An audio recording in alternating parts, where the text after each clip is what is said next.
Hello everyone. आज का हमारा टॉपिक है various commissions in evolution of states and union territories. इसका मतलब ये हुआ कि आज़ादी के बाद हमारे जितने भी स्टेट्स एंड यूनियन टेरिटरीज हैं उनका इवोल्यूशन हुआ। तो उसे इवॉल्व करने में ये तीनों कमीशन का बहुत बड़ा रोल है। तो आज हम लोग इन तीनों कमीशन के रोल को डिस्कस करेंगे। बट उससे पहले ये कमीशन क्यों बनाए गए, आखिर इनका रीजन क्या है, ये बहुत इंपॉर्टेंट हो जाता है एग्जामिनेशन पॉइंट ऑफ व्यू से। तो ये तीनों कमीशंस के बारे में हम लोग डिस्कस करेंगे ऑब्वियसली। बट उससे पहले ये तीनों कमीशन क्यों बनाए गए, आखिर जब इवोल्यूशन हुआ पोस्ट इंडिपेंडेंस, जब post independence states and union territories का इवोल्यूशन हुआ, तो ये कमीशन क्यों बनाए गए, आखिर इन कमीशन की क्यों जरूरत पड़ी। तो इनके रीजंस को पहले हम लोग देख लेते हैं। तो रीजंस इनके मेजरली दो रीजंस थे। मेजरली दो रीजंस थे। सबसे पहला रीजन, जैसा कि आप लोगों को पता होगा कि हमारे जो ब्रिटिश के टाइम पे टेरिटरी हुआ करते थे वो दो दो हिस्सों में बटे हुए थे। एक थे अपने प्रिंसली स्टेट्स और दूसरे थे जिन्हें कहा जाता था ब्रिटिश प्रोविंस। British province. अब आप ध्यान देंगे कि जब हमें आज़ादी मिल गई थी तब ये जो ब्रिटिश प्रोविंस है ये डायरेक्टली हमारे इंडियन टेरिटरी का हिस्सा बन गए थे। बट ये जो प्रिंसली स्टेट्स थे, ये प्रिंसली स्टेट्स कौन थे, जो छोटे छोटे प्रोविंस थे जहाँ छोटे छोटे राजाओं का शासन था, ये लोग भारत में आने से मना कर दिए। ये लोग भारत के टेरिटरी में अपने आप को इंटीग्रेट नहीं कर रहे थे। इसलिए उस समय इवोल्यूशन का एक फेज था स्टेट्स का। तो इन तीनों कमीशन को अपॉइंट करने से पहले इनका जो मेन रीजन था, सबसे one of the most major reason was कि जो integration of princely state, integration of princely states. और आप ध्यान देंगे कि ये प्रिंसली स्टेट्स कोई एक दो तीन चार नहीं थे, इनके नंबर्स थे 562। ये 562 प्रिंसली स्टेट्स थे। ये छोटे छोटे छोटे छोटे प्रिंसली स्टेट्स थे, उन सबको इंटीग्रेट करना पड़ा। तो पहला रीजन था कि इन लोगों को इंटीग्रेट करना था। दूसरा ये था कि जो ब्रिटिश प्रोविंस जो स्टेट बन चुके थे, अब स्टेट बन चुके थे लेकिन उनको रीऑर्गेनाइज करना था। तो रीऑर्गेनाइज करना तो था बट उनके उसके अंदर एक कैच है। तो मैं आपको बताता हूँ। सबसे पहला, रीऑर्गेनाइजेशन ऑफ स्टेट्स। अब रीऑर्गेनाइजेशन ऑफ स्टेट्स ऐसे ही नहीं हुआ, उन लोगों का एक कंडीशन था कि वो जो किसी भी स्टेट का जो रीऑर्गेनाइजेशन होगा, जब उसे आप यूनिफाई करेंगे तो उससे किस बेसिस पे करेंगे। तो ठीक है, सबसे पहला उनका लैंग्वेज, क्योंकि state to state language differ कर सकता है, state to state culture differ कर सकता है, state to state administrative convenience differ कर सकता है। इन तीनों के बेसिस पे आपको रीऑर्गेनाइजेशन करना होगा स्टेट्स एंड यूनियन टेरिटरीज का। तो सबसे पहला मेन रीजन अगर मैं डिस्कस करूं क्यों ये कमीशन बनाना पड़ा, तो ये था इंटीग्रेशन ऑफ प्रिंसली स्टेट। और जो ब्रिटिश प्रोविंस पहले से इंटीग्रेट हो गए थे उनके सामने चैलेंज था कि उनको उनको language, culture and administrative convenience के बेसिस पे रीऑर्गेनाइज करना था। तो ये इनके दो मेजर रीजन थे जिन वजह से इन तीनों कमीशंस को बनाना पड़े। और ये तीनों कमीशन इवेंचुअली आगे चल के जो अपने स्टेट्स एंड यूनियन टेरिटरीज का इवोल्यूशन हुआ, जो फिलहाल हम लोग जिस तरीके ढांचे में जी रहे हैं, उनका एक मेन रीजन था। तो सबसे पहले हम लोग धर कमीशन के बारे में डिस्कस करेंगे।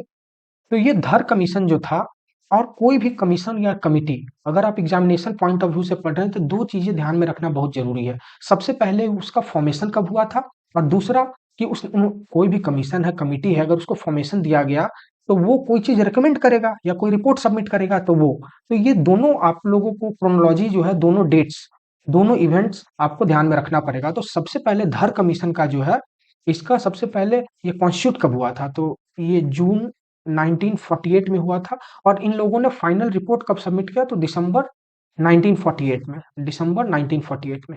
अब इन्हीं दो के बीच, जून 1948 से लेकर दिसंबर 1948 के बीच धर कमीशन ने काम किया, और ये पूरा कहानी उसी से रिलेटेड है।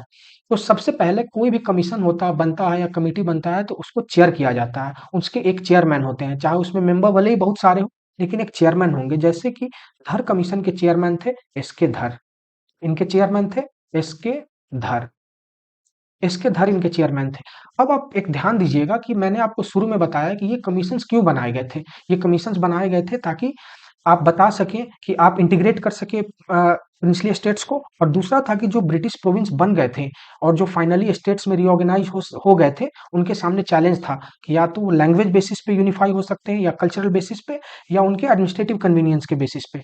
तो यहाँ पे जो धर कमीशन का अपॉइंटमेंट हुआ था, ये था मेजरली आपका कि reorganisation of states on linguistic basis. ये लिंग्विस्टिक बेसिस पे आपको रिऑर्गेनाइज करने की बात कर रहा था। तो इस कमीशन को बनाने का मेन मोटिव था कि आपको जो ये रिऑर्गेनाइज करना है स्टेट्स को, वो लिंग्विस्टिक बेसिस पे होना चाहिए। लिंग्विस्टिक बेसिस मतलब लैंग्वेज के बेसिस पे होना चाहिए।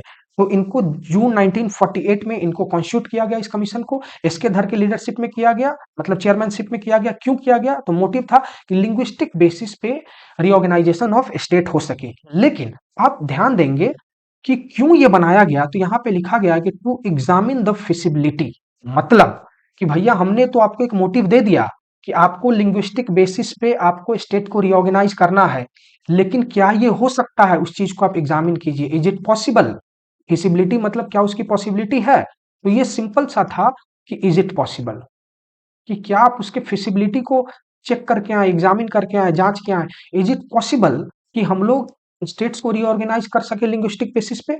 ये इसके धर को ये जिम्मेदारी दी गई। उन्हें बोला गया कि आप एक कमीशन बनाएं और बताएं कि क्या जो हम लोग ये स्टेट रिऑर्गेनाइजेशन की बात कर रहे हैं, रिऑर्गेनाइजेशन की बात कर रहे हैं, वो भी लिंग्विस्टिक बेसिस पे, क्या इज इट पॉसिबल? आप इस चीज को एग्जामिन करके आइए। ऑल राइट, ये बताया गया जून 1948 में। नेक्स्ट स्टेप आप समझ लीजिए। तो ठीक है, इन लोगों ने एग्जामिन किया कि ये फिसेबल है कि नहीं, ये पॉसिबल है कि नहीं। फिर उन्होंने दिसंबर 1948 में रिपोर्ट सबमिट किया और रिपोर्ट में उन्होंने रेकमेंड किया। क्या रेकमेंड किया? रेकमेंड किया कि yes, reorganisation of states on the basis of administrative convenience rather than linguistic. मतलब आपको भैया बोला गया कि आप पता करके आओ कि लिंग्विस्टिक बेसिस पे क्या स्टेट को रिऑर्गेनाइज कर दिया, किया जा सकता है, इज इट पॉसिबल? तो आपने जो रिकमेंडेशन दिया, वो आपने रिकमेंडेशन क्या दिया कि नहीं, आपने रिकमेंडेशन दिया कि नहीं, it is not possible to reorganise on the basis of linguistic factor rather than administrative convenience को आपने प्रायोरिटी दी। एडमिनिस्ट्रेटिव कन्वीनियंस को आपने कहा कि एडमिनिस्ट्रेटिव कन्वीनियंस लिंग्विस्टिक फैक्टर से ज्यादा इंपॉर्टेंट होगा। लिंग्विस्टिक फैक्टर आपने कहा कि नहीं, कि एडमिट किसी भी स्टेट का रिऑर्गेनाइजेशन करना हो तो हमें ध्यान रखना हो कि उसका एडमिनिस्ट्रेटिव कन्वीनियंस के को ध्यान में रखते हुए हमें उसका रिऑर्गेनाइज करना पड़ेगा रादर देन लिंग्विस्टिक फैक्टर। आप लैंग्वेज के बेसिस पे रिऑर्गेनाइज मत करो, आप देखो कि उसका एडमिनिस्ट्रेटिव कन्वीनियंस क्या है। आपको ये देखना पड़ेगा कि उसका एडमिनिस्ट्रेटिव कन्वीनियंस क्या है। आप एडमिनिस्ट्रेटिव कन्वीनियंस देखोगे तो उससे क्या फायदा होगा? उससे क्या फायदा होगा? उससे ये फायदा होगा कि आप किसी भी राज्य का रिऑर्गेनाइजेशन करेंगे तो उसकी प्रशासनिक सुविधा क्या है, कि प्रशासनिक सुविधा के बारे में आप डिस्कस करेंगे। प्रशासनिक सुविधा, आप उसके प्रशासनिक सुविधा को देखेंगे कि अगर किसी भी राज्य को बनाया जा रहा है तो उसमें जिस तरीके का एडमिनिस्ट्रेटिव चैलेंजेज आ रहा है उसको कॉम्बैट किया जा सके। तो ये पूरा अगर मैं आपको शॉर्ट में समझाऊं तो इनका यही था कि आप लिंग्विस्टिक बेसिस पे रिऑर्गेनाइज कर सकते हैं, आप इसे चेक करके बताएं। ये था इनका। इन्होंने क्या रिपोर्ट दिया कि नहीं, हम लोग एडमिनिस्ट्रेटिव कन्वीनियंस के बेसिस पे इन्होंने रिकमेंडेशन दे दिया कि नहीं, हम लोग धार कमीशन ने रिकमेंड कर दिया कि we prefer administrative convenience over linguistic factor. तो ये सिंपल है। और आया कब था? तो ये आया था अपना जून 1948 में। इन्होंने रिपोर्ट कब सबमिट किया? दिसंबर 1948 में। इनके चेयरमैन कौन थे? एसके धर, उन्हीं के नाम पे धर कमीशन है। सबसे पहली बार इनको जिम्मेदारी दिया गया कि लिंग्विस्टिक फैक्टर पे आप पता करके आइए कि इज इट फिजिबल, जांच के आइए, एग्जामिन करके आइए। ठीक है, इन्होंने दिसंबर 1948 में रिकमेंड किया। क्या रिकमेंड किया? कि नहीं, linguistic factor is not a better idea. क्या बेटर आइडिया है? Administrative convenience is the better idea. All right, so Dhar commission हो गया। लेकिन आप देखेंगे कि हमने 3 कमीशन की बात किया है, तो वन कमीशन एक कमीशन दूसरे कमीशन की रिपोर्ट को अक्सर कॉन्ट्रडिक्ट करते आपको दिखेगी। जैसे कि पहला कमीशन आपको ये था क्रोनोलॉजी के अनुसार से, सेकंड आपको दिखेगा जेवीपी कमेटी। अब जेवीपी कमेटी आप ध्यान रखेंगे, इसमें जेवीपी जो 3 इनिशियल आपको दिख रहे हैं, इनमें 3 लोगों का नाम शामिल है। जैसे जे से हो गया जवाहरलाल नेहरू, ठीक है, उनके नाम से। वी से हो गया वल्लभ भाई पटेल, जिनको आयरन मैन ऑफ इंडिया कहा जाता है, और यही पूरे थे कि इन्होंने प्रिंसली स्टेट 562 प्रिंसली स्टेट को यूनिफाई किया था, इनका बहुत बड़ा रोल है। और पी से आ गया पटाभी सिद्धारमैया, सितारा मैया, ये गांधी जी के बहुत क्लोज माने जाते थे। आपको अक्सर, आपको जब मैं हिस्ट्री पढ़ाऊंगा, मॉडर्न हिस्ट्री, तो मैं बताऊंगा कि पी सितारा मैया कैसे गांधी जी के क्लोज थे, उन्होंने कैसे कांग्रेस सेशंस में तमाम तरह की चीजें की थी। फिलहाल जो जेवीपी कमेटी है, J for Jawaharlal Nehru, V for Vallabh Bhai Patel and P for Pattabhi Sitaramayya, इन तीनों के नाम से ये तीनों कमेटी के मेन मेंबर्स थे और इन तीनों के नाम पे जेवीपी कमेटी बना। अगेन सिमिलरली, जैसा कि हम लोगों ने डिस्कस किया कि ये कॉन्स्टिट्यूट कब हुआ, ये दिसंबर 1948 में हुआ। और इन्होंने रिपोर्ट कब सबमिट किया? तो अप्रैल 1949 में। तो अब पूरा कहानी दिसंबर 1948 से लेके अप्रैल 1949 के बीच में रिवॉल्व करेगा। अनलाइक धर कमिटी, इन्हें भी बोला गया कि आप बता के आएँ कि क्या लिंग्विस्टिक बेसिस पे हम लोग रिऑर्गेनाइज़ कर सकते हैं स्टेट को? तो इन्होंने सबसे पहले रिपोर्ट में रिजेक्ट कर दिया। ये डायरेक्टली इनका रिपोर्ट ही जब अप्रैल 1941 में जब रिपोर्ट आया इनका, जब इन्होंने अपना रिपोर्ट सबमिट किया जेवीपी कमिटी, तो इन्होंने ऑफिशियली फॉर्मली फॉर्मली इस चीज़ को रिजेक्ट कर दिया। फॉर्मली रिजेक्ट कर दिया किस बेसिस को? किस चीज़ को रिजेक्ट किया? इस चीज़ को कि reorganisation of states on the basis of language is not possible, इन्होंने रिजेक्ट कर दिया। इन्होंने फॉर्मली रिजेक्ट कर दिया। दूसरा आ जाता है, लेकिन क्या हुआ कि जैसा कि मैंने आपको, आप ध्यान देंगे एक थोड़ा-सा यहाँ पे आप डाउट हो सकता है कि जैसे धर कमिटी में मैंने आपको बताया कि इन्हें बोला गया कि आप लिंग्विस्टिक बेसिस पे क्या आप स्टेट को रिऑर्गेनाइज़ कर सकते हो। तो ये लोग गए, पता किए, इन्होंने रिपोर्ट सबमिट किया, तो इन्होंने एक दूसरा रास्ता बताया कि नहीं, लिंग्विस्टिक बेसिस पे तो नहीं, बट एडमिनिस्ट्रेटिव कन्वीनिएंट एक तरीका हो सकता है कि प्रशासनिक सुविधा को मद्देनजर रखते हुए हम लोग स्टेट को रिऑर्गेनाइज़ कर सकते हैं। लेकिन जब जेवीपी कमिटी की बात आई तो इन्होंने सॉल्यूशन नहीं दिया, बट इन्होंने ये बताया कि भैया आप जो हमें कह रहे हो कि लैंग्वेज के बेसिस पे रिऑर्गेनाइज करने के लिए पॉसिबल नहीं है, हम लोग इसको रिजेक्ट करते हैं, ठीक है।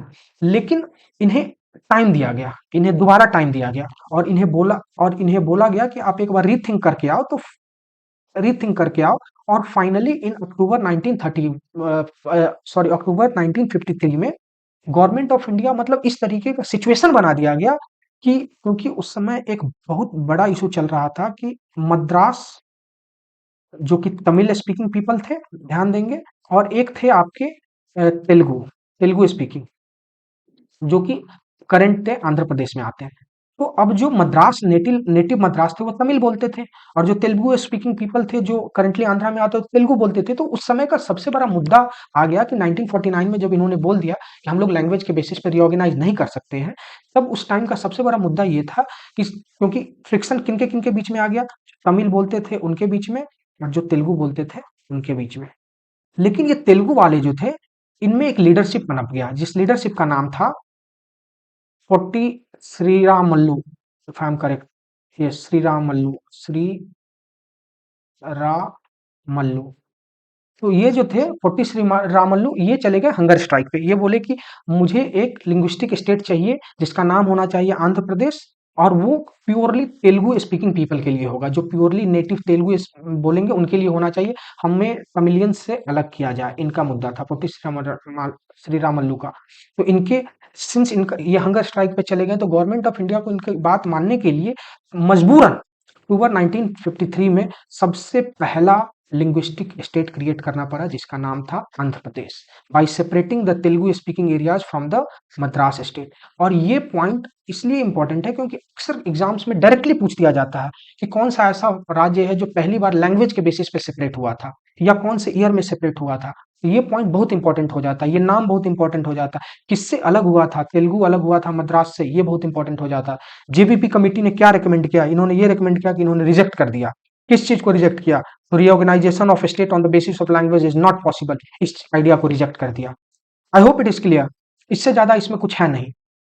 सो इन्होंने दिया, लेकिन आगे एक लास्ट कमीशन जो अपना है फजल अली कमीशन, ये हर क्वेश्चन, जितने सारे डिस्प्यूट थे, जितने सारे फ्रिक्शन थे, हर को फुल स्टॉप लगाते हुए ये आगे बढ़ते हैं। क्योंकि जैसा कि मैंने बताया कि अक्टूबर 1953 में Andhra Pradesh first linguistic state बन चुका था, लेकिन अभी भी उनके मन में चल रहा था कि क्या इसे बेटर तरीके से रीऑर्गेनाइज कर सकते हैं। तो उन लोगों ने एक और मौका दिया फजल अली के चेयरमैनशिप के अंदर। फजल अली उस समय के बहुत बड़े एडवोकेट हुआ करते थे, उनके अंतर्गत एक कमीशन बनाया गया जिनका नाम था फजल अली कमीशन, और उसमें दो लोग थे, दो मेंबर और थे उस समय के बहुत विद्वान लोग थे, जिनका नाम था K M Panikkar and H N Kunzru, ये दो लोग थे। अब इसमें हुआ क्या कि अक्टूबर 1953 में तो फर्स्ट लिंग्विस्टिक स्टेट बन गया जेवीपी कमेटी के द्वारा, लेकिन उसके जस्ट 2 महीने बाद दिसंबर 1953 में एक 3 मेंबर्स का कमेटी बनाया गया उसी चीज को लिए कि क्या आप रिऑर्गेनाइज कर सकते हैं लिंग्विस्टिक बेसिस पे। और उसमें कौन थे? फजल अली के चेयरमैनशिप में ये हुआ।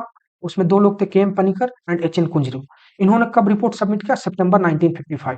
तो इनका क्या टाइमलाइन है? इनका टाइमलाइन है, फजल अली कमीशन का टाइमलाइन है कि सबसे पहले इनको कॉन्स्टिट्यूट किया गया दिसंबर 1953 में। ये रिपोर्ट कब सबमिट करते हैं? सितंबर 1955 में। ये ऑलमोस्ट 1.5 साल लेते हैं और ये रिपोर्ट सबमिट करते हैं, और इसी 1.5 साल के बीच में ये सारी कहानी है। इसमें सबसे बहुत इंपॉर्टेंट चीज है जो थर्ड पॉइंट जो यहाँ पे मैं लिखा हूं कि rejected the theory of one language one state. आप ध्यान देंगे कि जब मैंने पहली सबसे पहला कमीशन के बारे में आपको मैं बताया, सबसे पहला कमीशन क्या था? फजल अली कमीशन से पहले जेबीपी कमेटी। जेबीपी कमेटी से पहले क्या था? जेबीपी कमेटी से पहले था अपना धर कमीशन। तो धर कमीशन में क्या था? तो धर कमीशन में उन लोगों ने बोल दिया कि नहीं, लिंग्विस्टिक बेसिस पे रिऑर्गेनाइजेशन नहीं हो सकता। तो किस बेसिस पे हो सकता है? उन्होंने बताया एडमिनिस्ट्रेटिव कन्वीनियंस के बेसिस पे। ठीक है, ये बताया। इसके धर का जो कमिटी था ये बताया। दूसरा क्या बताया? जेबीपी कमिटी क्या बताया कि ठीक है चलो किसी बेसिस पे, चलो हम लोग लैंग्वेज के बेसिस पे दे एक्सेप्टेड। तो इन लोगों ने पहला लिंग्विस्टिक स्टेट बना दिया। कौन बनाया? जेबीपी कमिटी बनाया। अब आप ध्यान देंगे कि पहला वाला तो एक्सेप्ट नहीं किया लैंग्वेज को, दूसरा वाला एक्सेप्ट कर लिया। और जब दूसरा वाला एक्सेप्ट कर लिया तो इसका आउटकम ये आ गया कि ठीक है भैया, अब कोई भी एक स्टेट होगा, वन स्टेट होगा, तो उसका एक लैंग्वेज होगा। यहां से एस्टैब्लिश हो गया था कि एक स्टेट होगा तो उसका एक लैंग्वेज होगा। किससे एस्टैब्लिश हो गया था? जेबीपी कमेटी से एस्टैब्लिश हो गया। इनडायरेक्टली एस्टैब्लिश हो गया क्योंकि आंध्र प्रदेश उस टाइम किस बेसिस पे हुआ था अलग? क्योंकि भैया जो ये तमिल स्पीकिंग पीपल हैं, ये मद्रास के हैं। हम लोग जो हैं तेलुगु स्पीकिंग पीपल हैं, तो हम लोगों का लैंग्वेज अलग है, तो हमें अलग कर दो। तो ये एक एस्टैब्लिश हो गया था इनडायरेक्टली कि जो भी एक स्टेट बनेगा वो एक लैंग्वेज के बनेगा। वन लैंग्वेज वन स्टेट का थ्योरी आ गया था। और उसी बेसिस पे हर राज्य, हर ब्रिटिश प्रोविंस, हर प्रिंसली स्टेट यही डिमांड करते थे कि वन लैंग्वेज वन स्टेट। तो इन लोगों को इंडिया को यूनिफाई करना था, एक करना था। तो इन लोगों ने बोला कि सबसे पहली बात कि हम लोग इस थ्योरी को रिजेक्ट करते हैं। We propose to reject the theory of one language one state. हम लोग इस थ्योरी को रिजेक्ट करते हैं। क्यों रिजेक्ट करते हैं? For the betterment of our country, so that we can unify. तो इन लोगों ने इसको रिजेक्ट किया। ये पॉइंट बहुत इंपॉर्टेंट है, आप ध्यान रखिएगा। अक्सर एग्जाम्स में कई बार डायरेक्टली पूछ लिया जाता है या हाइब्रिड एमसीक्यू में आपको एक ऑप्शन दे दिया जाएगा कि कौन सा कमीशन था जिन्होंने वन लैंग्वेज वन स्टेट की पॉलिसी को रिजेक्ट कर दिया था। ऑलराइट, तो ये उसमें आ जाता है। लेकिन आप ध्यान देंगे कि एक और इसमें आता है, एक और चीज को इन्होंने रिजेक्ट किया था या अबॉलिश किया था, जिसका नाम आता है four fold classification. Four fold classification of state and union territories को इन्होंने अबॉलिश किया था। अब ये four fold classification of states and union territories है क्या? तो मैं आपको अगर शॉर्ट में बताऊं, ये इंपॉर्टेंट है इसलिए मैं चाहता हूं कि ये बताऊं आपको। ये जस्ट अ मिनट,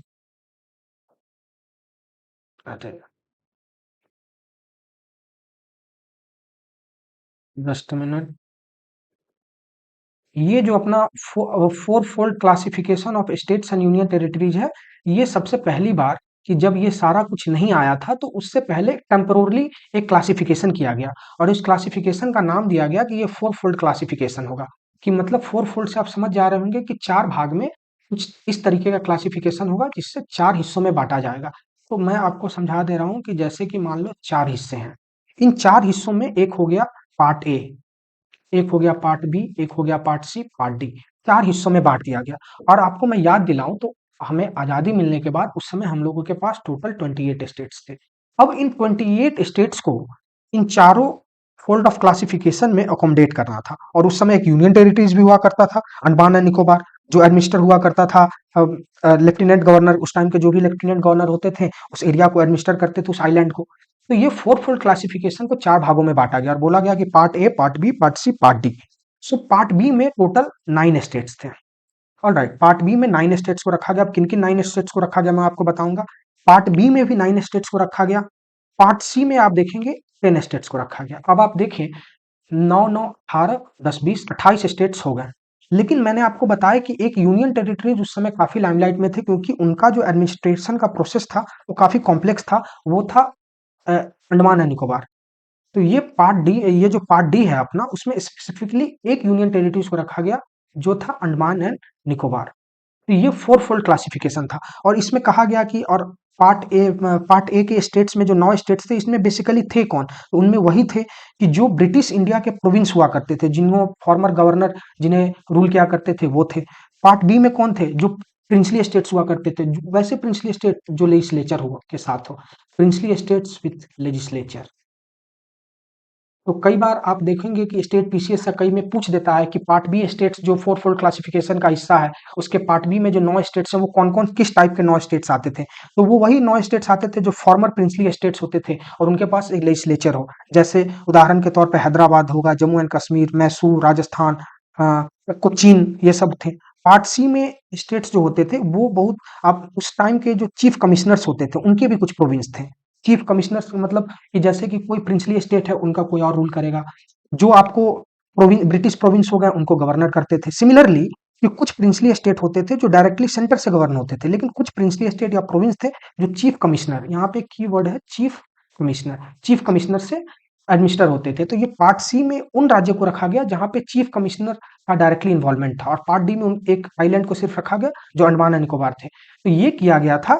ये बेसिकली फोर फोल्ड क्लासिफिकेशन ये 1950 से 1956 तक एक्टिव था, उसके बाद कंप्लीटली एबॉलिश हो गया। तो जब ये अपना सितंबर 1955 में ये जब रिपोर्ट सबमिट किया, तो फोर फोल्ड क्लासिफिकेशन जो एक्टिव था आपका 1950 से 1956 तक, इसको एबॉलिश किया, इसको 1956 में एबॉलिश कर दिया गया।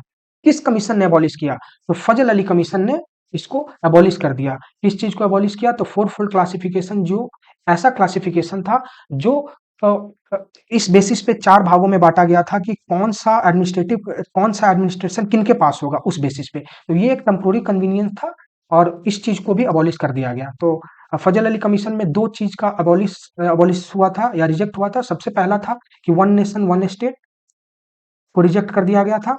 दूसरा था कि फोर फोल्ड क्लासिफिकेशन को अबॉलिश कर दिया गया था, और इनका शॉर्ट में ये था कि जितने भी थे कि इन्होंने ब्रॉडली लैंग्वेज को एक्सेप्ट कर लिया था, कि ये लोग मान चुके थे लास्ट तक आते आते कि हाँ, कि गवर्नमेंट की यही मंशा है कि रीऑर्गेनाइजेशन ऑफ स्टेट्स होगा तो लैंग्वेज के बेसिस पे होगा। क्यों इन लोगों ने मान चुके थे? क्योंकि जेबीपी कमेटी में first linguistic state Andhra Pradesh अक्टूबर 1953 में आंध्र प्रदेश बन चुका था। तो यहाँ पे लोगों का झुकाव भी इस तरफ हो गया कि हर लोग चाहता था कि हमारा जो स्टेट हो उसमें एक ही लैंग्वेज हो। तो गवर्नमेंट भी मान चुकी थी कि लैंग्वेज के बेसिस पे ही रीऑर्गेनाइजेशन होगा। इसलिए यहाँ पे लिखा गया है कि जब इन्होंने सितंबर 1955 में फजल अली कमीशन ने जब रिपोर्ट सबमिट किया तो इन्होंने ब्रॉडली एक्सेप्ट कर लिया था इस चीज को। किस चीज को एक्सेप्ट कर लिया था? कि रीऑर्गेनाइजेशन ऑफ स्टेट जो होगा वो लैंग्वेज बेसिस पे ही होगा। I hope it is clear. इतना ही था इस टॉपिक में, और इससे ज्यादा इस टॉपिक में कुछ है नहीं। आप इसको बार बार देखेंगे, आप खुद समझ जाएंगे, आपको किसी तरीके का डाउट नहीं होगा।